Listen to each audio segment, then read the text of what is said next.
walay mabintan.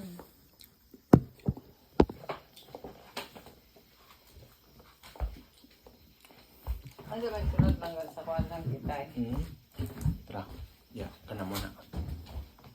Kuha na lang. Kahit sunod mo likod kay hugo kay tanaw nagagutsa-gutsa diha man video ka.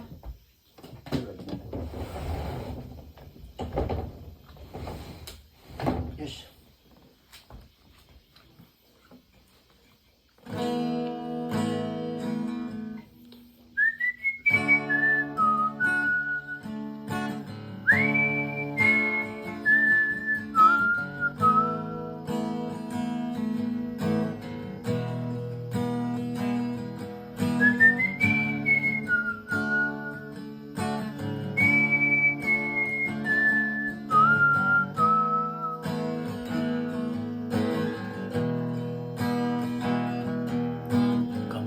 Ay nandirito sa panawagan ng aming puso.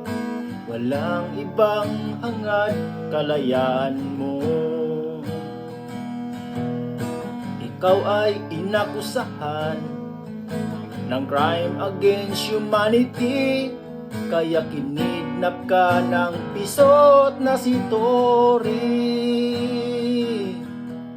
Sa pagkaadik sa kapangyarihan, bangag nakaupo sa Malacanang. Walang batas-batas, makulong ka lang. Kahit na ganito ang nangyari, nasa likod mo kami, pinakamamahal na presidente. Tuloy aming panawagan hanggat hindi naririnig. Sigaw namin, please bring him home, Tatay Digong. At kung nagkasala man siya, litisin siya sa bayan niya. Gumagana naman ang hustisya sa bayan ni Juan.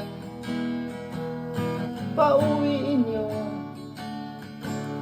sa bayan ko si Tatay Digong.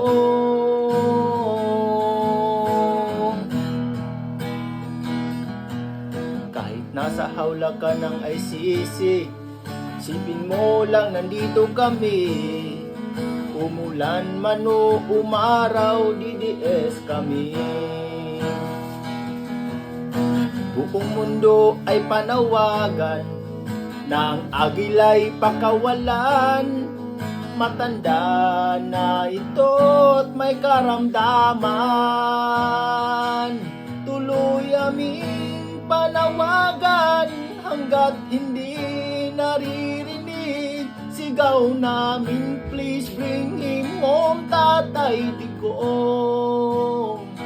At kung nagkasala man siya, litisin siya sa bayan niya. Gumagana naman ang hustisya sa bayan ni Juan. Pauwiin niyo sa bayan ko si Tatay Digong.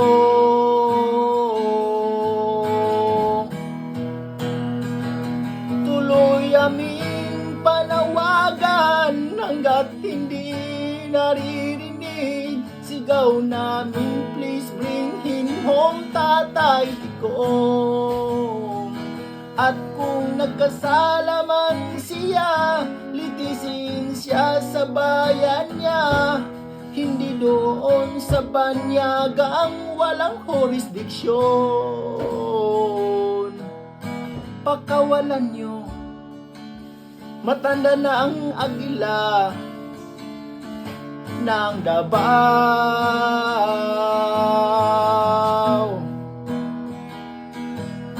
Pakawalan nyo, matanda na ang agila ng Davao.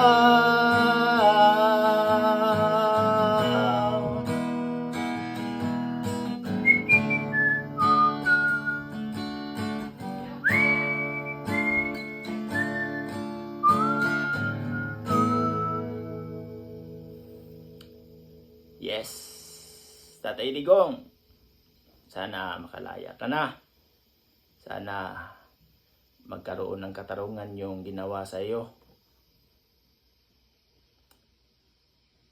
Sana itong awit na ito ay maging isang munting tinig para makarating sa mga judge ng mga ICC na hindi tama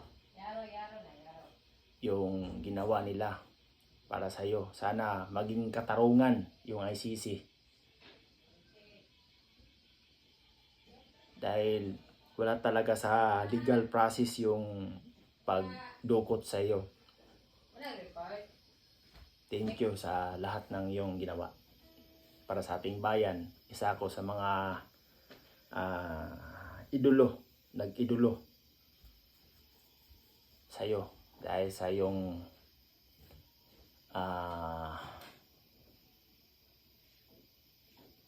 sabi mo nga talagang dinibdib mo yung pagiging presidente mo. Doon parang na ano yung puso ko.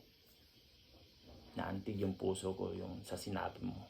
Dahil wala pong presidenteng nakagawa ng ginawa mo sa loob ng 6 na taon. Kaya itong awit na ito talagang ginawa ko. At saka salamat sa